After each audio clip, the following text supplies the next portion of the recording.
रसिक हो नमस्कार. जरा ऐका ना या तुमच्या आवडत्या यूट्यूब चॅनलवर तुम्हा सगळ्यांचं पुन्हा एकदा मनपूर्वक स्वागत. आजच्या आठवड्याच्या कथेकडे वळण्यापूर्वी तुमच्याशी थोडंसं बोलायचं आहे. दर आठवड्याला एक याप्रमाणे आजपर्यंत मी दर शुक्रवारी एक कथा प्रसारित करत आलो.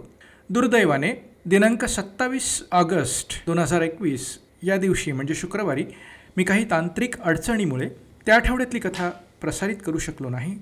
त्याबद्दल मी दिलगिरी व्यक्त करतो.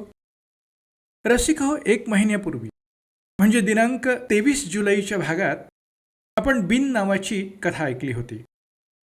दारूच्या व्यसनापायी मरणाच्या दारात उभे असलेला एक नायक सिकंदर, आपल्या मुलीचं नृत्य पाहण्यापुरती तरी आपल्याला जीवदान लाभावं यासाठी मृत्यूशी व्यर्थ झुंज देणारा तोच नायक, आणि त्याला जीवदान द्या अशी डॉक्टरांकडे काकुळतीची विनंती करणारा त्याचा मित्र. त्याचबरोबर सिकंदरने केलेलं नेत्रदान या सगळ्या गोष्टी पटकन डोळ्यापुढे येतात. आपल्या मित्राचं जीवदान मागणाऱ्याला डॉक्टर म्हणतात, अरे त्याच्या फक्त किडन्या गेल्या असत्या ना तर काही केलं असतं, पण त्याच्या लिव्हरचं काय करायचं? रसिक हो, आजची कथा ही या प्रश्नाचा पुढचा भाग किंवा एका डॉक्टरला पडलेल्या प्रश्नाचं दुसऱ्या डॉक्टरने दिलेलं उत्तर असं म्हणता येईल. पालवी ही आजची क्षितिजा आगाशे यांनी लिहिलेली कथा 100% सत्य घटना असून त्यात उल्लेख केलेली माहिती ही शास्त्रीय आणि वैद्यकीय असून डॉक्टरांच्या मार्गदर्शनाखाली जनहितार्थ प्रसार करण्याच्या हेतूने लिहिलेली आहे. या कथेचे एक नायक दीनानाथ मंगेशकर हॉस्पिटलमधले doctor, liver transplant surgeon doctor Ninad Deshmukh यांच्या प्रामाणिक आणि अथक प्रयत्नांना, त्यांच्या धैर्याला सलाम करून या कथेची नायिका स्पृहा कुलकर्णी हिच्या धैर्याला, समजूतदारपणाला आणि परिपक्वतेला सलाम करून कथालेखिका क्षितिजा आगाशे यांच्या उदात्त हेतूचं कौतुक करून आणि त्यांनी सादरीकरणासाठी दिलेल्या अनुमतीबद्दल त्यांचे आभार व्यक्त करून आपण या कथेकडे वळूया. रसिक हो, ऐकूया क्षितिजा आगाशे लिखित कथा पालवी.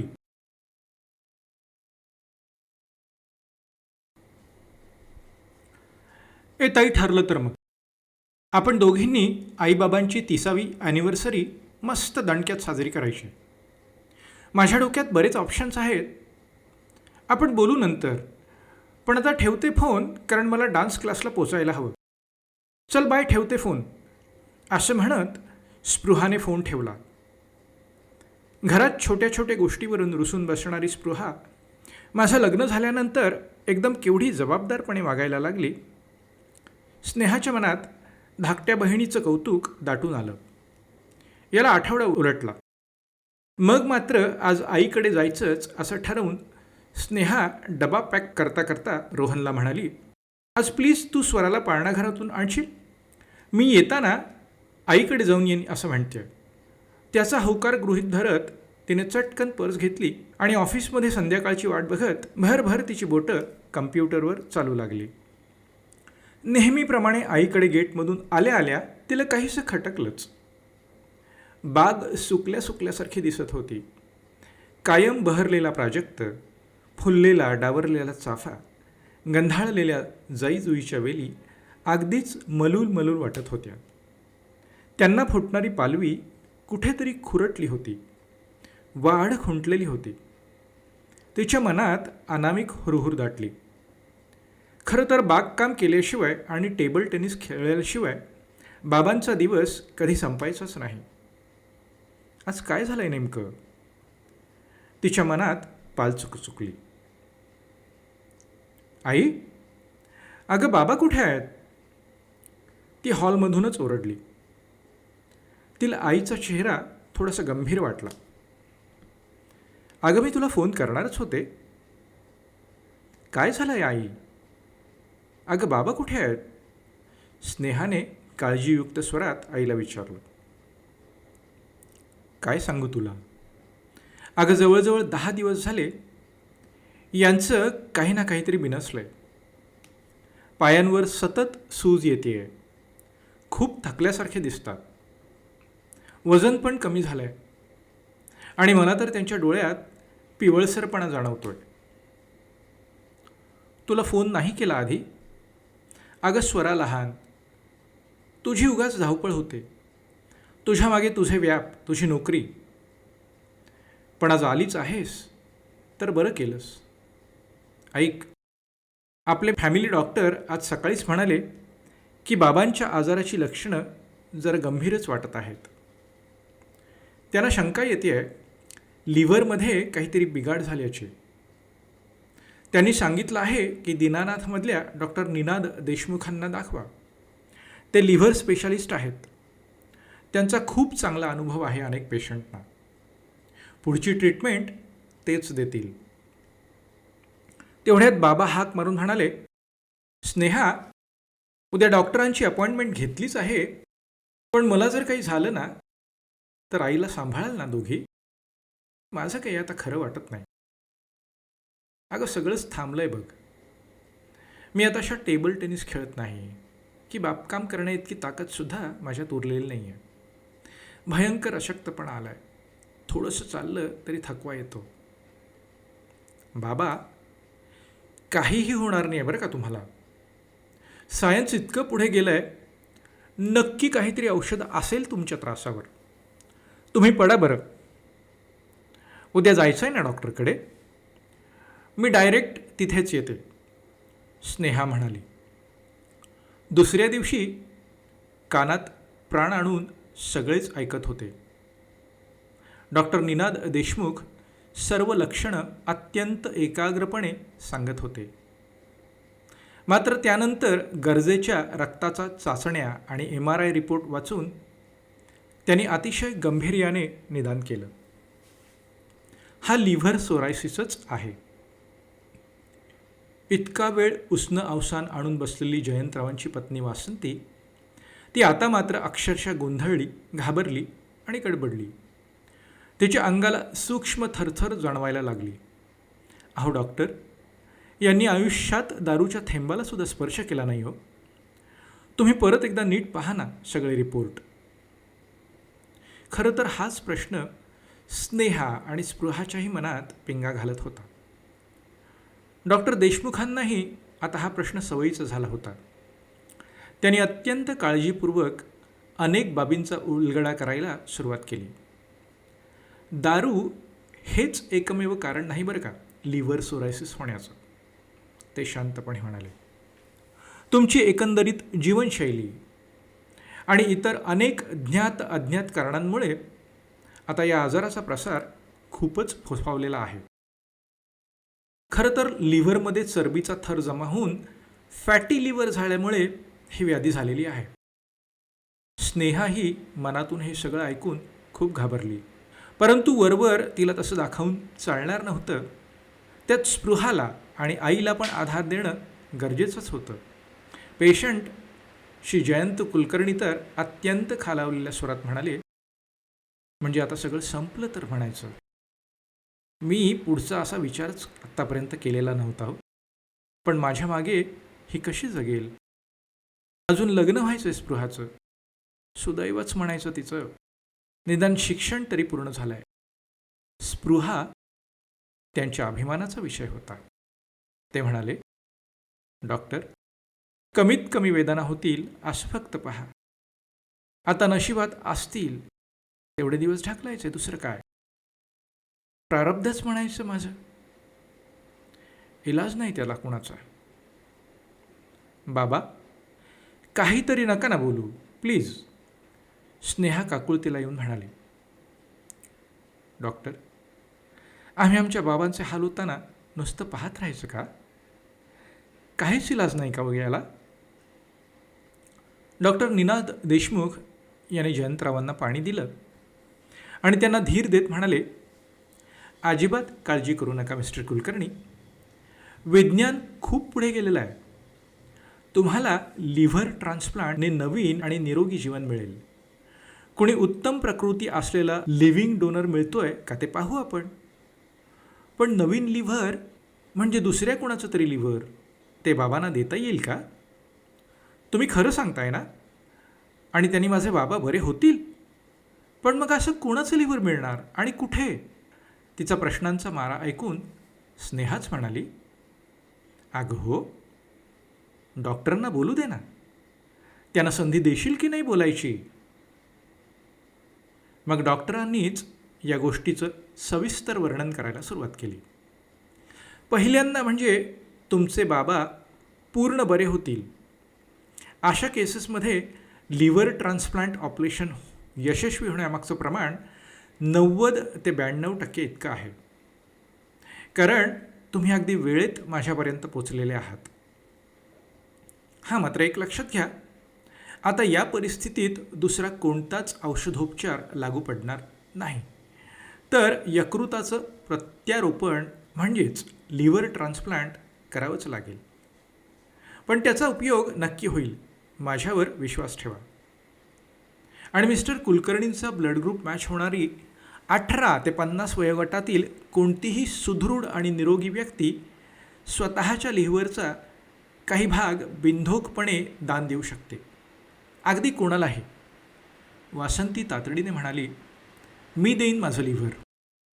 मी त्यांच्याशिवाय जगण्याची कल्पना देखील करू शकत नाही. डॉक्टर शांतपणे समजावत म्हणाले, मी समजू शकतो, पण तुम्हाला थोडा हार्टचा प्रॉब्लेम आहे ना, त्यामुळे आपल्याला दुसरा कुणीतरी डोनर शोधावा लागेल. किंवा आपण लिव्हर डोनर्सची वेटिंग लिस्ट चेक करू. कशाला हवी वेटिंग लिस्ट डॉक्टर? माझा आणि बाबांचा रक्तगट नक्की एकच आहे. क्षणाचाही विलंब न लावता स्पृहा म्हणाली, मी तयार आहे माझं लिव्हर बाबांना द्यायला. बाबांना बरं वाटलं पाहिजे. माझं काय व्हायचं ते होऊ दे. मी स्पृहा, अहो कोणताही डॉक्टर असा कुणाच्या जीवाशी खेळ कसा करेल? हे बघा, तुम्हाला काहीही होणार नाही. नीट समजून घ्या. मी तुम्हाला सांगतो ते नीट ऐका. कल्पना करा की एखाद्या झाडाची फांदी एखाद्या वेळी कापली तरी तिथे नवीन फांदी येते की नाही? किंवा तिथे नवीन पालवी फुटतेच ना, अगदी नैसर्गिकपणे. अगदी तसंच असतं माणसाच्या लिव्हरचं सुद्धा. म्हणजे कोणत्याही निरोगी माणसाच्या यकृत्वाचा पण उजवा भाग आपण वैद्यकीय देखरेखीखाली कापला तरी तो डाव्या भागाकडून परत एकदा तयार होतो. म्हणजे यकृत किंवा लिव्हर 2 ते 2.5 महिन्यात परत पूर्ववत वाढते. अगदी निसर्गतः त्याला त्याची पूर्वावस्था परत प्राप्त होते. त्यामुळे तुम्ही निश्चिंत आणि निर्धास्त राहा. लिव्हरचा काही भाग दान केल्यानंतरही काही काळातच तुमचं यकृत म्हणजे लिव्हर परत पहिल्यासारखंच आपोआप वाढेल आणि पूर्ववत होईल. तुम्ही अगदी नॉर्मल आयुष्य जगू शकाल. एवढ्या वेळात वासंती पुढे मात्र सगळं ब्रह्मांड फिरून आलं. स्पृहा अजून फक्त 21 वर्षांची. तिचं सगळं आयुष्य तिच्यासमोर आव असून उभं आहे. बाबांसाठी ती चटकन हो म्हणाली खरी, पण आपण तिचा बळी तर देत नाही ना. तिला काही झालं तर, तिला अपंगत्व आलं तर, तिच्या बुद्धीवर काही परिणाम झाला तर, आणि तिचं लग्न, संसार, तिचं बाळंतपण आणि तिचं सायकॉलॉजीमधलं करिअर, आणि शिवाय ती किती उत्तम नृत्य करते, या सगळ्या विचारांनी वसंतरावांना पण अतिशय अपराधी आणि अस्वस्थ वाटायला लागलं. ते निर्धाराने डॉक्टरना म्हणाले, डॉक्टर, माझं काय व्हायचं ते होऊ देत, पण माझ्या स्पृहाचं आयुष्य मी असं डावावर नाही लावू शकत. मला घरी जाऊ दे. माझ्या हातात आता खूप कमी वेळ आहे. मला पुढची सगळी सोय लावायला हवी. माझं काय व्हायचं ते होईल, पण मी स्पृहाचं आयुष्य धोक्यात नाही घालणार.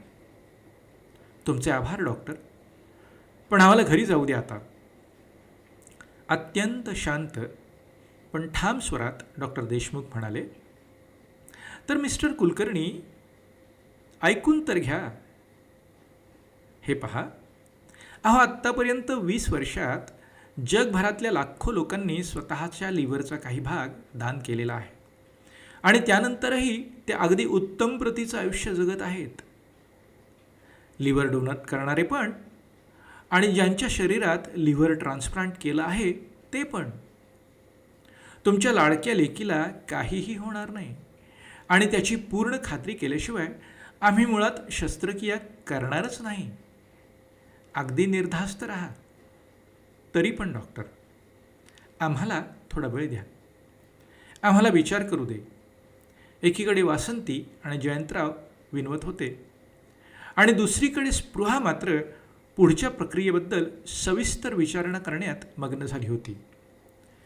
निर्णय घ्यायला उशीर करणं म्हणजे रिस्क वाढवणं हे तिच्या नीट लक्षात आलं होतं. स्पृहा, 2 ते 3 दिवसात तुझ्या फिटनेसच्या तपासण्यांचे रिपोर्ट येतील.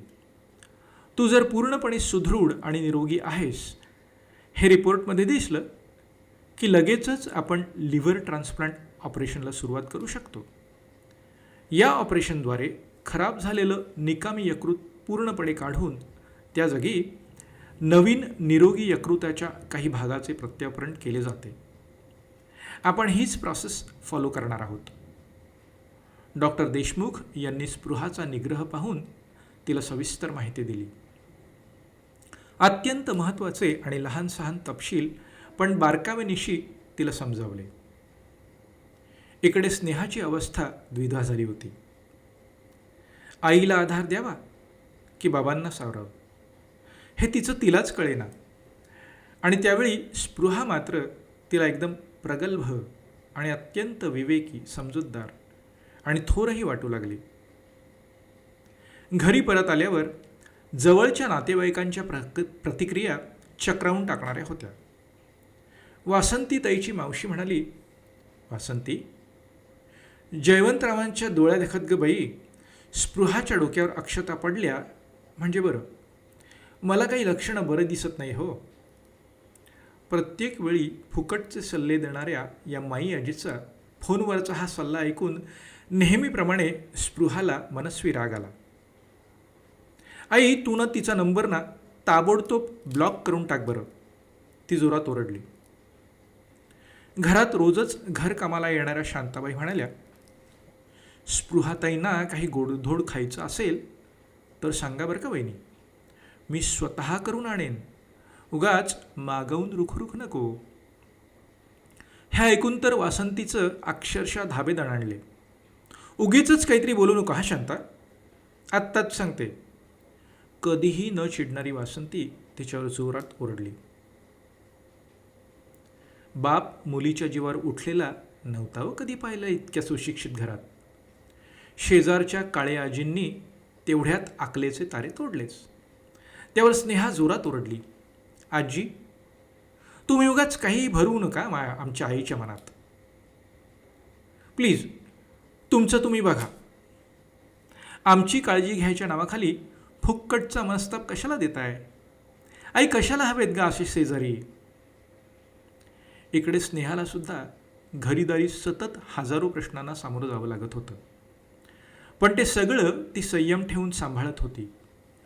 रोज स्वतःलाच बजावत होती, धीर सोडायचा नाही, सगळं काही नीट होईल. स्पृहाला मात्र जागेपणी नाही पण झोपेत चित्रविचित्र भास होत होते. पण निग्रहाने तिने त्याच्यावर मात केली, कारण डॉक्टर देशमुखांवर आता तिचा पूर्ण विश्वास होता. त्यांनी अगदी पहिल्यापासून पूर्ण उपचारादरम्यान दाखवलेली पारदर्शकता, संपूर्ण इत्यंभूत माहिती, बारीकसारीक तपशीलही सविस्तर सांगण्याची त्यांची सवय तिला आता माहिती झाली होती. आणि यावरून तिचा मानसशास्त्रीय दृष्टिकोन तिला सांगत होता की घाबरू नकोस, both of you are in very safe hands. आणि ती जराशी निर्धास्त झाली होती. संपूर्ण शास्त्रीय माहिती तिला सांगितली गेली होती. प्रत्यक्ष लिव्हिंग लिव्हर डोनर आणि तीही स्वतःची मुलगी. एक विलक्षण उच्च अनुभूती जयंतरावांसाठी आणि वासंतीताईंसाठी सुद्धा. लिव्हर ट्रान्सप्लांटची तारीख उजाडली. ते शेजारीच असलेल्या 2 ऑपरेशन थिएटरमध्ये आणि दोघांच्याही ऑपरेशनला एकाच वेळी सुरुवात झाली. तिच्या डोळ्यासमोर तिच्या बाबांनी तिच्यावर वेळोवेळी दाखवलेला विश्वास, तिला केलेलं मार्गदर्शन, उत्तम मार्क मिळूनही सायकोलॉजीसारख्या विषयातच करिअर करण्यासाठी तिला दिलेला भक्कम पाठिंबा, तिने तिच्या नृत्यांच्या कार्यक्रमांना आवर्जून उपस्थित राहून दिलेली कौतुकाची थाप, प्रोत्साहन सगळं सगळं तरळून गेलं. आणि आता बाबांसाठी काहीतरी करायची आपली वेळ आहे असा विचार करून स्थिर मनाने तिने डॉक्टरांना सहकार्य केलं. पूर्ण भूल दिल्याने साधारण 4 ते 5 तासांनी डॉक्टरांनी तिला ऑपरेशन उत्तम झाल्याचं आणि लिव्हर ट्रान्सप्लांट ॲक्शन म्हणजे यकृत प्रत्यारोपण यशस्वी झाल्याचं सांगितलं. तिच्यानंतर 3-4 तासात जयंतरावांची ही शस्त्रक्रिया सुखरूप पार पडली. आज संपूर्ण घराला रोषणाई केली होती. जाई, जुई, चाफा, प्राजक्त याला अक्षरशः नवा बहर आलेला होता. नुकतीच टेबल टेनिसमध्ये मिळवलेली ट्रॉफी शोकेसमध्ये अगदी झोकात मिरवत होती आणि अत्यंत उत्साहात मोजक्याच पण जवळच्या नातेवाईक आणि मित्रपरिवारांना बोलवून ठरल्याप्रमाणे जयंतरावांच्या विवाहबंधनाचा 30वा वाढदिवस झोकात साजरा होत होता. 20 वर्षापूर्वी दुसरीही मुलगीच झाली म्हणून नाक मुरडणारी आजी या समारंभात मात्र ज्याला त्याला आपल्या नातीचं कौतुक सांगताना थकत नव्हती. मुलगा सून दोघांना पंचारती ओवाळून झाल्यानंतर आवर्जून आजीनं स्पृहाचीही दृष्ट काढली. जयंतराव आणि त्यांची लाडकी स्पृहा दोघेही आता पहिल्यासारखे अत्यंत उत्साही, आनंदमय आणि निरामय आयुष्य जगत होते. आईबाबांच्या लग्नाच्या वाढदिवस निमित्त खास आयोजित केलेल्या या सोहळ्यात स्पृहाने एक उत्कृष्ट नृत्य देखील सादर करून सर्वांची वाहवा तर मिळवलीच आणि आजीच्या मनात मात्र एकच भावना दाटून राहिली होती. आपल्या आईवडिलांच्या लग्नाच्या वाढदिवसाला वडिलांनाच पुनर्जन्म देणारी दुसरी लेक त्यांनी त्यांच्या हयातीत तरी आजपर्यंत पाहिली नव्हती.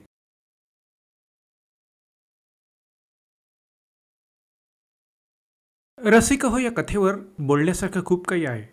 अनेक मुद्दे आहेत ज्याच्यावर चर्चाही करता येईल. परंतु या सगळ्यांचा उहापोह इथे न करता पुन्हा एकदा या कथेचे नायक डॉक्टर निनाद देशमुख आणि या कथेची नायिका स्पृहा कुलकर्णी यांना वंदन करून 21व्या शतकाच्या लाटेवर स्वार झालेल्या या युगात स्पृहा कुलकर्णीसारखी मुलगी किंवा अशी मुलं प्रत्येक घरात जन्मू देत अशी इच्छा व्यक्त करून तुम्हा सगळ्यांची रजा घेतो. रसिक हो, जरा एकानावरच्या कथा जर तुम्हाला आवडत असतील तर हे चॅनल सबस्क्राईब करायला विसरू नका, लाईक करायला विसरू नका. तसंच ह्या गोष्टी जास्तीत जास्त लोकांपर्यंत पोहोचवण्यासाठी अजिबात विसरू नका. पुन्हा भेटू या पुढच्या आठवड्यात एका नवीन कथेसह. तोपर्यंत पाहत रहा, ऐकत रहा तुमचं हक्काचं आणि आवडीचं यूट्यूब चॅनल जरा ऐका ना. धन्यवाद.